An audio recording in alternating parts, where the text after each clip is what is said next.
Good morning बच्चों। Harikripa online classes में आपका हार्दिक स्वागत है। आज हमारा जो बायोलॉजी का टॉपिक है उसका हम सेकंड भाग पढ़ेंगे, जूलॉजी। और जूलॉजी के अंदर सबसे पहले हम सिस्टम पढ़ने जा रहे हैं। अर्थात पहला मैंने सिस्टम लिखा है मानव का पाचन तंत्र, डाइजेस्टिव सिस्टम ऑफ ह्यूमन, अर्थात मानव पाचन तंत्र हमारे शरीर में कहाँ स्थित होता है, इस पाचन तंत्र में कौन कौन से भाग होते हैं, उनका क्या कार्य है, उनकी क्या मैकेनिज्म है और किस प्रकार से हमारे शरीर में पाचन की एक संपूर्ण प्रक्रिया होती है। तो मैंने एक लाइनर डायग्राम बनाया है। इसी डायग्राम के अंदर हम प्रत्येक भाग को समझेंगे। सबसे पहले पाचन तंत्र में हम बात करते हैं कि पाचन होता क्या है, अर्थात डाइजेशन। डाइजेशन क्या होता है? तो सबसे पहले मैं एक सिंपल भाषा में कह सकता हूं कि भोजन का पचना ही एक प्रकार का डाइजेशन है। लेकिन हम यदि बायोलॉजिकल डेफिनेशन देखें तो कह सकते हैं कि हमारे शरीर के अंदर विभिन्न प्रकार के हम पोषक पदार्थों को ग्रहण करते हैं। जैसे एग्जाम्पल के तौर पर कार्बोहाइड्रेट, वसा, प्रोटीन, विटामिन, खनिज लवण और जल, ये हमारे शरीर के अंदर ऊर्जा के स्रोत हैं जिससे हमें ऊर्जा प्राप्त होती है और हमारा शरीर है वो कार्य करता है। इनमें कार्बोहाइड्रेट, वसा और प्रोटीन जो हैं वो बड़े जटिल अणु होते हैं जिनका ज्यादा मात्रा में इस्तेमाल किया जाता है। और विटामिन, खनिज लवण और जो जल है वो सीमित मात्रा के अंदर इनकी आवश्यकता होती है। जल जो है वो हमारे शरीर के अंदर निर्जलीकरण अर्थात डिहाइड्रेशन की समस्या को दूर करता है। और मिनरल्स वगैरह जो होते हैं वो हमारे शरीर के अंदर विभिन्न प्रकार के पोषक तत्वों की पूर्ति करते हैं, आयनों की पूर्ति करते हैं। सबसे पहले हम पाचन की बात करते हैं कि पाचन आखिर होता क्या है। तो हमारे शरीर के अंदर जो जटिल कार्बनिक पदार्थ होते हैं या जो जटिल भोज्य पदार्थ होते हैं, उन जटिल भोज्य पदार्थों को एक विशेष प्रकार के एंजाइमों की सहायता से अर्थात एंजाइमेटिक जल अपघटन अर्थात हमारे शरीर के अंदर जो जटिल भोज्य पदार्थ हैं उन जटिल भोज्य पदार्थों को एंजाइमेटिक जल अपघटन की प्रक्रिया के द्वारा सरल व अवशोषण योग्य पदार्थों में परिवर्तित किया जाता है। उस प्रक्रिया को ही हम पाचन कहते हैं। तो एक सिंपल डेफिनेशन हो गई कि शरीर का वह तंत्र है जिसमें जटिल भोज्य पदार्थों को एंजाइमेटिक जल अपघटन की प्रक्रिया के द्वारा सरल और अवशोषण योग्य पदार्थों में परिवर्तित करना पाचन कहलाता है। और इस संपूर्ण प्रक्रिया का जो अध्ययन जिस तंत्र में होता है उसे पाचन तंत्र कहते हैं। अब बात करते हैं पाचन तंत्र का निर्माण किससे होता है। तो हमारे शरीर के अंदर जो पाचन तंत्र है इसका निर्माण दो चीजों से होता था, दो इसके भाग हैं। पहला मैंने लिखा है आहार नाल जिसको हम एलिमेंट्री कैनाल बोलते हैं, एलिमेंट्री कैनाल, आहार नाल। और दूसरा है पाचक ग्रंथियां, या कह सकते हैं अंग भी कह सकते हैं क्योंकि इसके अंदर ग्रंथियों में अंग भी सम्मिलित हैं, अर्थात डाइजेस्टिव ग्लैंड।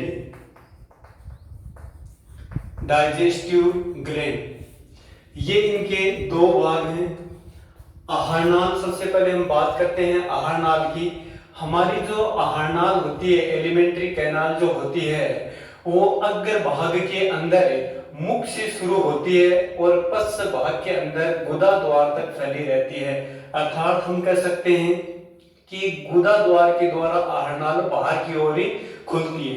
इस आहार नाल के जो भाग है वो काफी सारे हैं, उनके बारे में हम डायग्राम में अध्ययन करेंगे। उसके बाद में बात करते हैं पाचक ग्रंथियों की।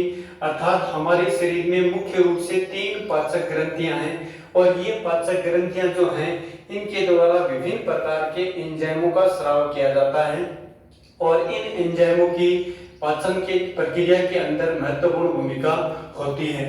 अब सबसे पहले हम डायग्राम में अध्ययन करेंगे कि कौन कौन से भाग कहाँ कहाँ पर स्थित हैं। आहार नाल के अंदर हम बात करते हैं मुख से, अर्थात ये जो लाइनर डायग्राम है इसके अंदर मैंने यहाँ पर लिखा है मुख, यानी माउथ हो गया है। ये यहाँ से आहार नाल जो होती है वो शुरू होती है। मुख जो है वो आगे चल करके एक गुहा के अंदर खुलता है जिसे बोलते हैं मुख गुहा। मुख गुहा, इंग्लिश में इसको बक्कल कैविटी बोलते हैं, बक्कल कैविटी। मुख गुहा फिर आगे चलती है और एक संकरी मार्ग में खुलती है जिसको ग्रसनी कहते हैं, ग्रसनी, और इंग्लिश में इसको फेरिंग्स कहते हैं, फेरिंग्स यानी ग्रसनी। ये ग्रसनी का भाग है।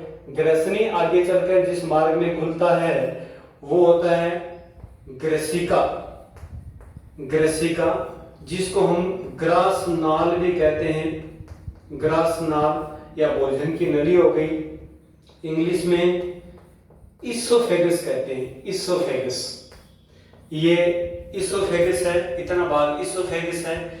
इसोफेगस आगे चल करके एक थैलीनुमा पेशी संरचना में खुलता है जिसको अष्टमक, अष्टमक यानी आमाशय कहते हैं, आमाशय। ये हमारा आमाशय है जो बाईं साइड में स्थित होता है ज्यादातर इसका भाग। ये आमाशय की साइड में जो राइट हैंड साइड है इस भाग में जो बड़ी सी संरचना दिख रही है ये वैसे दो पालियों में विभक्त होती है। इसको हम आगे से अलग से टॉपिक में पढ़ेंगे, जिसके अंदर दोनों पालियां मिलकर के एक बड़े अंग का निर्माण करती हैं जिसे यकृत कहते हैं। ये यकृत है अर्थात लीवर बोलते हैं इसको, ये लीवर है। ये आपको अंदर संरचना दिख रही है लेकिन ये अंदर नहीं है, थोड़ी बाहर की ओर है। लाइनर डायग्राम में ऐसा लगता है कि अंदर। ये जो है ये हमारा पित्ताशय है, पित्ताशय, जिसको गॉल ब्लैडर बोलते हैं, गॉल ब्लैडर। ये हमारा गॉल ब्लैडर है, ये पित्त नली है। इसके बाद में आमाशय है जो अष्टमक है वो आगे चल कर के एक अगली नली में खुलता है। ये जो सी आकार की जो नलिका होती है इसको ग्रहणी कहते हैं, ग्रहणी, ग्रहणी या ड्यूडेनम, ग्रहणी या ड्यूडेनम कहा जाता है। ये जो संरचना है इसको बोलते हैं अग्नाशय, ये अग्नाशय है। इसको पेंक्रियाज कहते हैं, पेंक्रियाज, ये अग्नाशय है। ग्रहणी आगे चलकर ये ग्रहणी से यहाँ से छोटी आंत का जो भाग है वो शुरू हो जाता है। तो ये यहाँ से आमाशय के बाद में छोटी आंत का भाग अंदर की ओर, ये बड़ी आंत के पीछे से काफी लंबी संरचना है, ये अंदर की ओर फैली रहती है और फिर मोटे भाग में खुलती है। तो ये जो अंदर की ओर फैली हुई पतली जो होती है वो होती है छोटी आंत, जिसको स्मॉल इंटेस्टाइन बोलते हैं, छोटी आंत या क्षुद्रांत्र। ये क्षुद्रांत्र है, स्मॉल इंटेस्टाइन, स्मॉल इंटेस्टाइन। ये जो मोटी वाली है ये है बड़ी आंत, वृहदांत्र बोलते हैं इसको, बड़ी आंत या वृहदांत्र यानी बिग इंटेस्टाइन।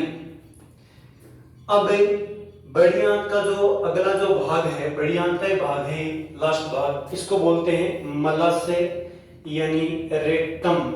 ये मलाशय है, रेक्टम कहा जाता है इसको। और अंत के अंदर ये गुदा यानी एनस,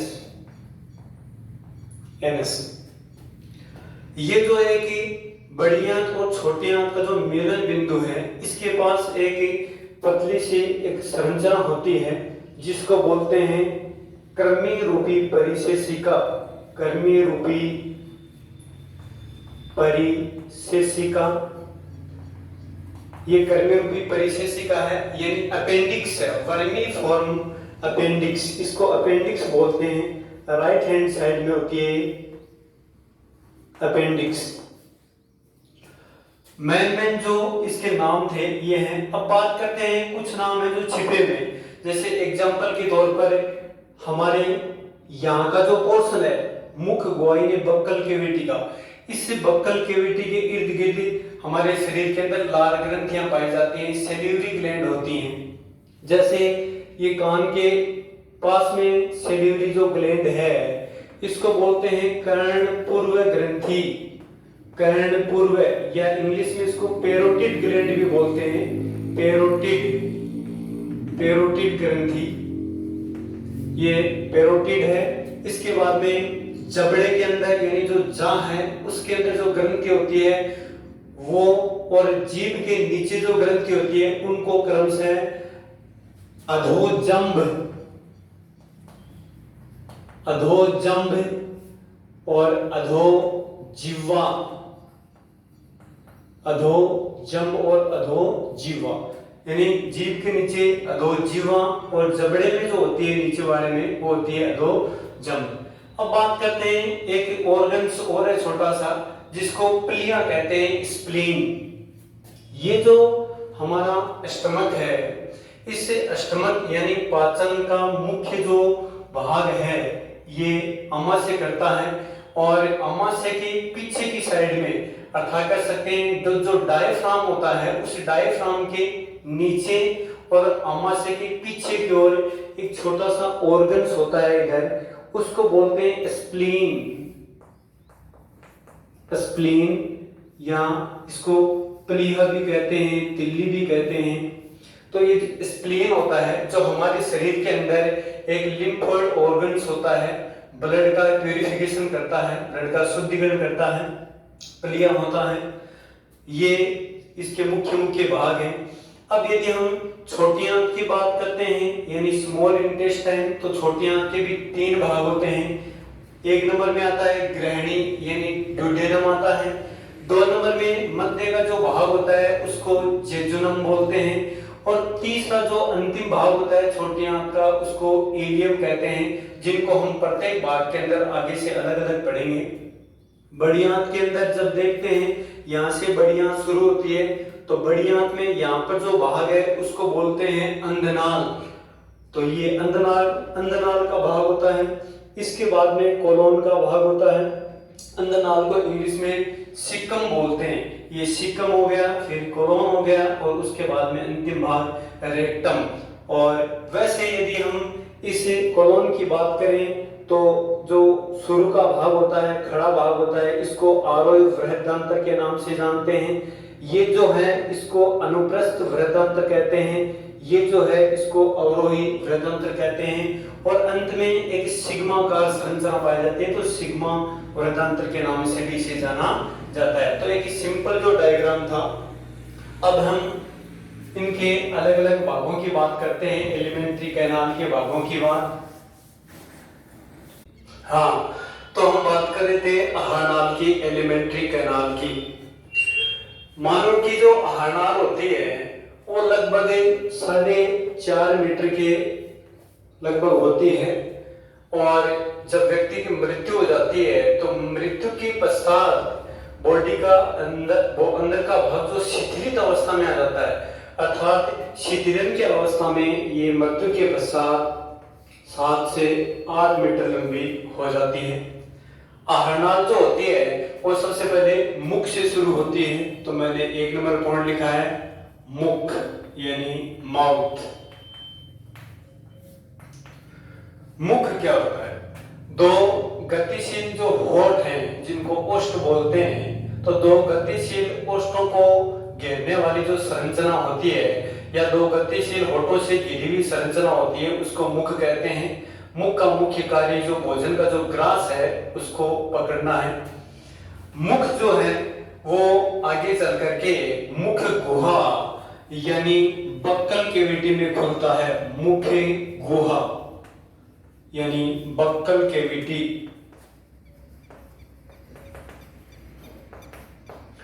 अब इस बक्कल केविटी में काफी चीजें पाई जाती हैं।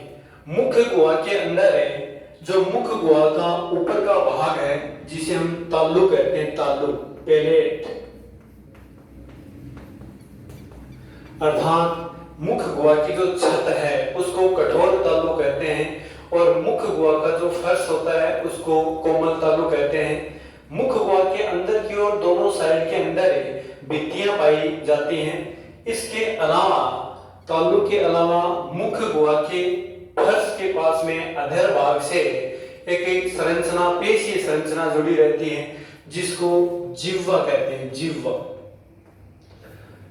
ये जो जिह्वा है ये मुख गुहा के अधर सतह पर पाई जाती है और एक झिल्ली के द्वारा, एक मेम्ब्रेन के द्वारा जुड़ी रहती है। इस मेम्ब्रेन को कहते हैं फ्रेनुलम लिंगुअल। इंपॉर्टेंट क्वेश्चन है कि मुख गुहा से जो जीभ है वो किस झिल्ली के द्वारा जुड़ी रहती है? फ्रेनुलम लिंगुअल नामक झिल्ली के द्वारा जीभ जुड़ी रहती है। हमारी जो जीभ होती है उस जीभ के ऊपर विभिन्न प्रकार के स्वाद कलिकाएं पाई जाती हैं जो हमें खट्टे का, मीठे का, कड़वे का, नमकीन का, इनका ज्ञान करवाती हैं। और बाकी विभिन्न प्रकार के आपको पता है कि लाल ग्रंथियां पाई जाती हैं मुख में, जो हम पूरा पाचन की जो प्रोसेस है, फिजियोलॉजी ऑफ डाइजेशन है, उसके अंदर पढ़ेंगे। तो जीभ का मुख्य कार्य है वो भोजन को रसरसा बनाना होता है।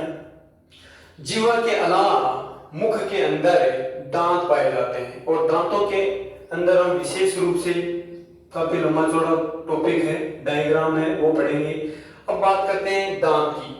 मनुष्य के अंदर वयस्क अवस्था में, एडल्ट स्टेज के अंदर 32 दांत होते हैं और जो बच्चे होते हैं उनमें लगभग 20 के करीबन दांत पाए जाते हैं। तो सबसे पहले हम बात करते हैं मुख गुहा के अंदर दांत की।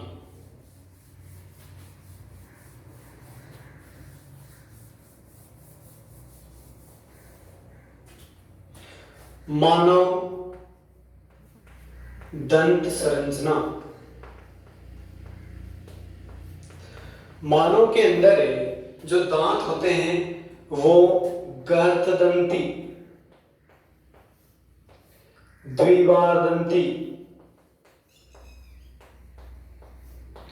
और विषमदंती प्रकार के होते हैं। विषमदंती, गर्तदंती, ट्रिकोडोंट बोलते हैं इसको, द्विबारदंती, डायफोडोंट, विषमदंती, हेट्रोडोंट। अर्थात मनुष्य के अंदर जो दांत होते हैं वो गर्तदंती। गर्तदंती इसलिए कहा जाता है क्योंकि हमारे जो दांत होते हैं वो जबड़ों के अंदर, एक सांचे के अंदर स्थित होते हैं, जिनमें से ऊपरी जो जबड़ा होता है वो अचलायमान होता है, अर्थात गति नहीं करता। नीचे वाला जो जबड़ा होता है वो चलायमान होता है।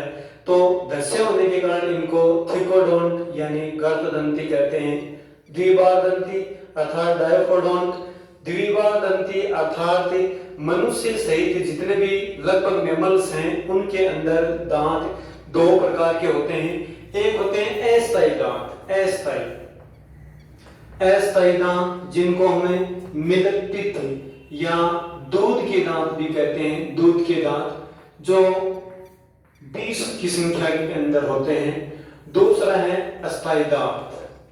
अस्थायी दांत ये वयस्क मनुष्य के अंदर 32 होते हैं। तो द्विबारदंती जीवन के अंदर 2 बार दांत आते हैं। फिर विषमदंती यानी हेटेरोडोंट अर्थात मनुष्य के जो दांत होते हैं उनमें काफी विषमता पाई जाती है, वो छोटे बड़े होते हैं। तो इस प्रकार से मानव के दंत जो होते हैं वो गर्तदंती, द्विबारदंती और विषमदंती होती हैं। अब बात करते हैं मनुष्य के दांतों के प्रकार की। तो मनुष्य के अंदर 4 प्रकार के दांत पाए जाते हैं।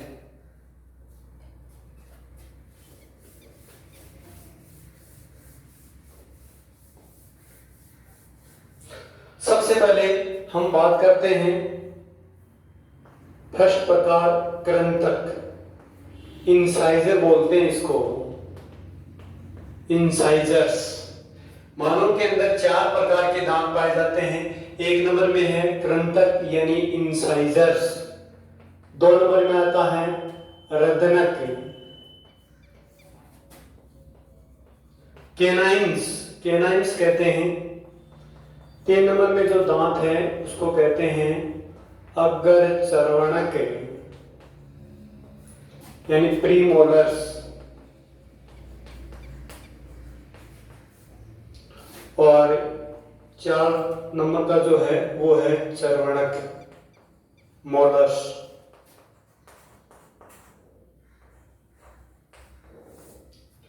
तो मानव के अंदर 4 टाइप के दांत होते हैं। सबसे पहले बात करते हैं कृंतक। ये जो दांत होते हैं ये कुतरने वाले यानी काटने वाले दांत होते हैं, अर्थात भोजन को काटने का कार्य करते हैं। रदनक जो दांत अर्थात जो केनाइन्स होते हैं वो ज्यादातर मांसाहारी जो जीव हैं उनमें ज्यादा एक्टिव ज्यादा होते हैं, लेकिन हमारे अंदर भी होते हैं। तो रदनक जो दांत होते हैं वो मेनली चीरने फाड़ने का काम करते हैं, चीरने फाड़ने का कार्य करते हैं। अगर चर्वणक और चर्वणक यानी प्रीमोलर्स और जो मोलर्स होते हैं वो चबाने का काम करते हैं, भोजन को चबाने का कार्य करते हैं। अर्थात सिंपल भाषा में कह सकते हैं कि मानव के अंदर जो दांत होते हैं वो बाइटिंग एंड चेविंग टाइप के अर्थात काटने और चबाने वाले होते हैं। अब इन दांतों का एक फॉर्मूला है, मानव के अंदर किस प्रकार के दांतों का अरेंजमेंट होता है।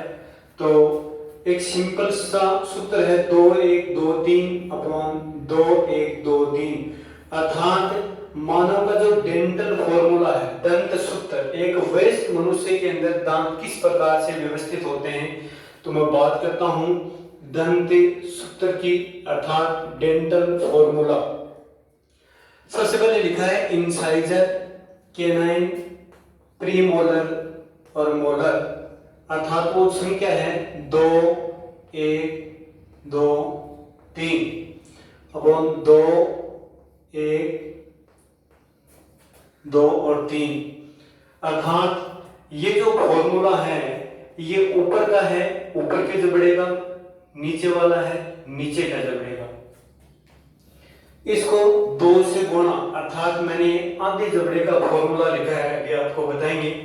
तो 2 3 2 5 3 8 8 दूनी 16, अर्थात ऊपर के जबड़े में 16 दांत, इसी प्रकार से नीचे के जबड़े में भी 16, अर्थात एक एडल्ट जो मनुष्य होता है उसके अंदर इस प्रकार से टोटल 32 दांत पाए जाते हैं।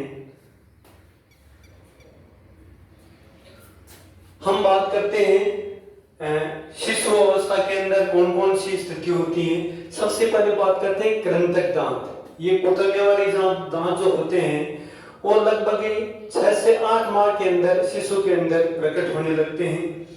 रदनक दांत जो होते हैं वो लगभग 16 से 20 माह है। अग्रचर्वणक प्रीमोलर्स, ये विशेष रूप से ध्यान रखना है। अग्रचर्वणक यानी प्रीमोलर्स जो होते हैं वो शिशुओं के अंदर अनुपस्थित होते हैं और चर्वणक दांत जो होते हैं वो पाए जाते हैं। तो ये लगभग अग्रचर्वणक जो दांत होते हैं वो 10 से 11 वर्ष की आयु के अंदर धीरे धीरे प्रकट होते हैं। अब बात करते हैं दांत की संरचना कि हमारे जो दांत होते हैं उनकी कैसी संरचना पाई जाती है।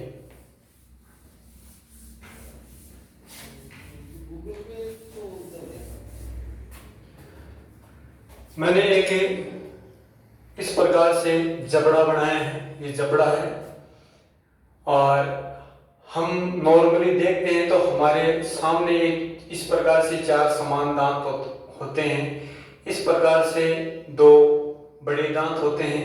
तो ये मैंने आधा जबड़ा बनाया है इस प्रकार से। ये आधे जबड़े का पोर्शन इधर है, आधे जबड़े का पोर्शन इधर है। तो शुरू के ये जो 1 और 2 ये जो दांत होते हैं ये होते हैं इंसाइजर यानी कृंतक दांत। इसके बाद में ये जो 1 दांत है ये होता है केनाइन्स यानी रदनक दांत। उसके बाद में ये जो 2 दांत होते हैं फॉर्मूले के अंदर लिखा था 2 1 2 3/2 1 2 3, अर्थात ये जो दो दांत हैं इनको बोलते हैं प्रीमोलर्स, और अंत में 1 2 और 3 ये जो तीन दांत हैं इनको बोलते हैं मोलर्स। अर्थात ये आधे जबड़े का फॉर्मूला है। ये 1 नंबर 2 नंबर 3 4 5 6 7 8, ये आधे जबड़े में 8 दांत हैं, तो इधर आधे जबड़े में 8 दांत हो गए, इसलिए हमने 2 से इनको गुणा किया है। अर्थात इंसाइजर 2, केनाइन 1, प्रीमोलर्स 2 और मोलर्स 3। तो 3 2 5 1 6 2 8, आधे जबड़े में ये 8 दांत होते हैं, तो इधर वाले आधे जबड़े में भी 8 दांत होंगे, अर्थात एक जबड़े के अंदर टोटल 16 दांत। तो इस प्रकार से हमारे जो जबड़े होते हैं उनके अंदर सांसों के अंदर दांत हैं वो दसे हुए रहते हैं और मसूड़ों के द्वारा सुरक्षित रहते हैं, अर्थात दांत के चारों ओर मसूड़ा पाया जाता है जिसको गम बोलते हैं। गम मसूड़ों के द्वारा सुरक्षित रहते हैं। अब बात करते हैं मानव दंत संरचना की, अर्थात structure of human teeth.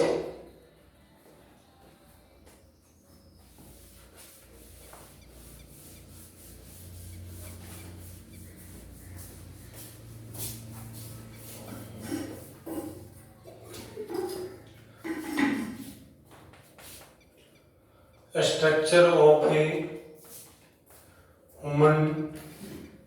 Teeth, मानव दंत संरचना।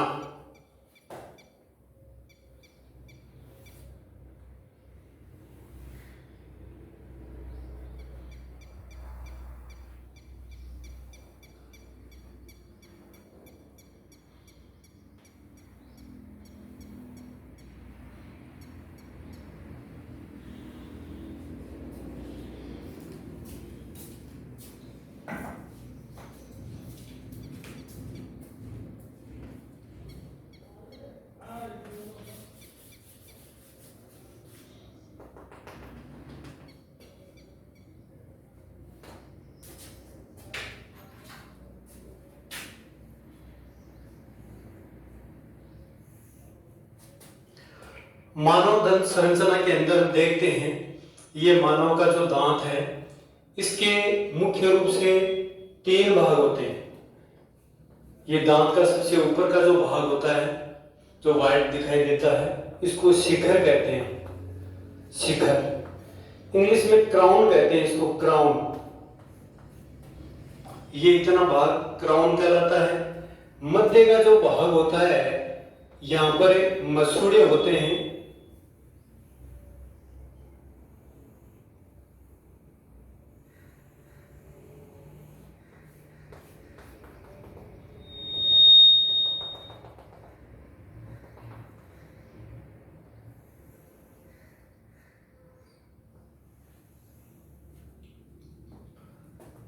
तो मानव दांत का जो ऊपर का सफेद रंग का जो भाग बाहर की ओर मसूड़ों से बाहर होता है उसको शिखर कहते हैं, क्राउन कहते हैं।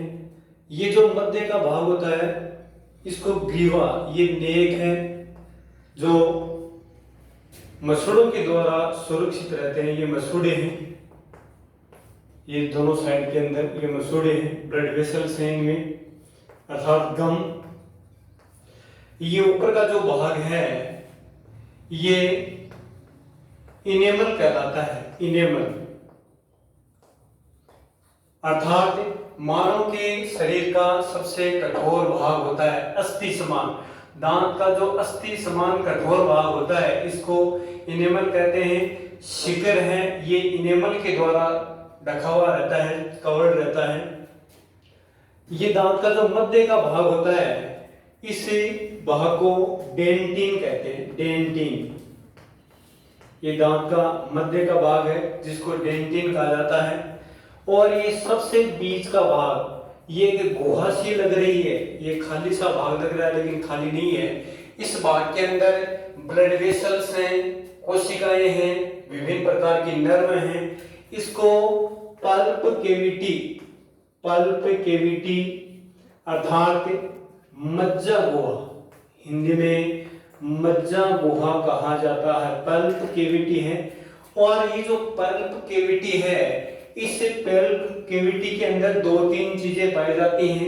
एक होती है दंत कोशिकाएं, दंत कोशिकाएं अर्थात ओडोंटोब्लास्ट सेल्स।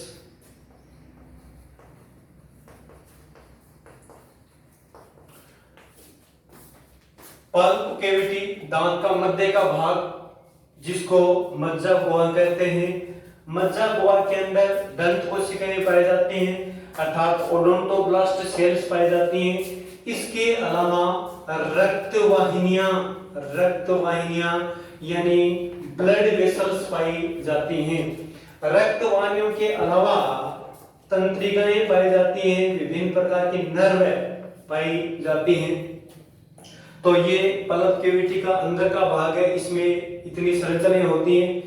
दांतों के अंदर जो ओडोंटोब्लास्ट कोशिकाएं होती हैं, इन ओडोंटोब्लास्ट कोशिकाओं का मुख्य जो कार्य है वो है डेंटिन का स्रवण करना, सेक्रीशन ऑफ डेंटिन। अर्थात हमारे दांत का जो कठोर आवरण जो बनता है वो डेंटिन के द्वारा बनता है। और डेंटिन का सेक्रेशन कौन करता है? डेंटिन का सेक्रेशन दांत के मध्य भाग में जो पल्प केविटी पाई जाती है, मज्जा गुहा पाई जाती है, उसी पल्प केविटी के अंदर दंत कोशिकाएं पाई जाती हैं, जिनको ओडोंटोब्लास्ट कोशिकाएं कहते हैं। ये कोशिकाएं एक विशेष प्रकार के पदार्थ का स्राव करती हैं, जिन्हें डेंटिन कहते हैं। और इसी डेंटिन से ही दांत है वो बनता है। अब बात करते हैं इसके नीचे का भाग, ये मूल रंध्र है, मूल रंध्र। और ये मूल रंध्र का शिखर या शिरा, शिखर बोल सकते हैं। ये जो अंतिम भाग है इसको मूल कहते हैं, रूट। मूल यानी रूट। तो मानव दंत की संरचना में हम देखते हैं कि मानव दंत संरचना को तीन भागों में बांटा है। ऊपर का शिखर भाग जो सफेद रंग का दिखाई देता है, इनेमल के द्वारा कवर्ड रहता है। दूसरा भाग ग्रीवा जो मसड़ों के द्वारा सुरक्षित रहता है। तीसरा भाग मूल रूट अर्थात ये जबड़े के अंदर एक सांचे के अंदर फिक्स रहता है, इसको मूल या रूट कहते हैं। अब बात करते हैं नीचे की ओर। ये जो दांत होता है उसके नीचे की ओर एक छिद्र पाया जाता है, एक पोर होता है, छिद्र होता है। तो दांत के नीचे की ओर जो छिद्र होता है उसको बोलते हैं शिखर, अर्थात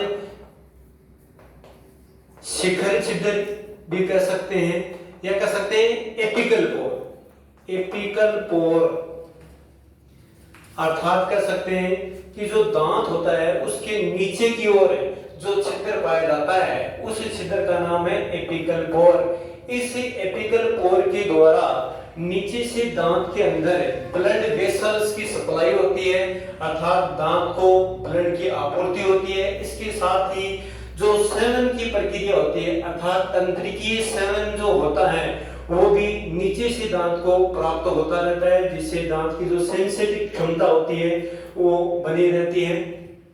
इनेमल हो गया, अंदर का डेंटिन हो गया, ये पल्प केविटी हो गई, और साइड के अंदर है ये, इसको बोलते हैं सीमेंट, अर्थात ये दांत को अस्थि के अंदर स्थिर रखने में सहायता करता है। दांत को जो जबड़ा है, जो जा है, उसके अंदर फिक्स रखने के अंदर एक मजबूती प्रदान करता है, ये जो सीमेंट नामक संरचना होती है। ये जो रूट होता है, ये दांत का जो रूट होता है, ये पूरा का पूरा जबड़े के अंदर है, यानी जो जा है उसके अंदर दसा हुआ रहता है। अर्थात ये जो मैंने संरचनाएं बनाई हैं ये बोन्स हैं, ये हड्डी है, अर्थात इनको अस्थि भी बोल सकते हैं, अस्थि। अर्थात इतना पूरा का पूरा रूट का पोर्शन है, ये अस्थि के अंदर दसा हुआ रहता है, फिक्स रहता है। तो इस प्रकार हम कह सकते हैं कि मानव के दंत की संरचना इस प्रकार से व्यवस्थित होती है। और इसके अंदर मेन इंपॉर्टेंट क्वेश्चन है दंत कोशिकाएं, इनको ओडोंटोब्लास्ट सेल कहते हैं। और ये सेल्स डेंटिन का निर्माण करते हैं, जो सबसे कठोर पदार्थ होता है। और इस डेंटिन से धीरे धीरे फिर आगे दांत की जो संरचना वो बननी शुरू हो जाती है और ऊपर से इनेमल है उसका आवरण हो जाता है। तो हमने पढ़ा मुख गुहा। मुख गुहा यानी बक्कल कैविटी। तो बक्कल कैविटी में हमने तालु पढ़ा, उसके बाद में हमने जीभ पढ़ी, उसके बाद में दांत पढ़ा। तो इस प्रकार से मुख गुहा में ये सारी प्रक्रियाएं होती हैं। इसके अलावा हम जो फिजियोलॉजी की प्रक्रिया है मुख गुहा में, कि मुख गुहा में पाचन कैसे शुरू होता है, मुख गुहा में कौन से एंजाइम होते हैं, कैसे काम करता है, वो अलग से जो डाइजेशन की फिजियोलॉजी की जो प्रक्रिया है उसमें पढ़ेंगे। तो आहार नाल यानी एलिमेंट्री कैनाल का जो पहला पॉइंट था मुख, और दूसरा मुख गुहा। 3 नंबर पॉइंट जो है उसको कहते हैं ग्रसनी यानी फेरिंग्स, PHARYNS फेरिंग्स अर्थात ग्रसनी। ग्रसनी जो होती है अर्थात मुख गुहा आगे चल करके एक पतली नलिका में खुलती है जिसे ग्रसनी कहते हैं। और ग्रसनी एक प्रकार का उभय मार्ग है, अर्थात ग्रसनी के अंदर बाहर की साइड के अंदर श्वास नली है वो होती है, और अंदर की ओर भोजन नली होती है वो होती है, और दोनों नलियां हैं वो ग्रसनी के अंदर ही खुलती हैं। तो इस प्रकार से ग्रसनी जो है वो श्वास नली और भोजन नली दोनों का एक उभय मार्ग है। तो ग्रसनी के अंदर, इस ग्रसनी के बाद में हम 4 नंबर पॉइंट में पढ़ेंगे ग्रसिका यानी इसोफेगस। इसोफेगस अर्थात भोजन नली, ग्रसिका, ग्रासनाल। तो नेक्स्ट हमारा रहेगा ग्रसिका।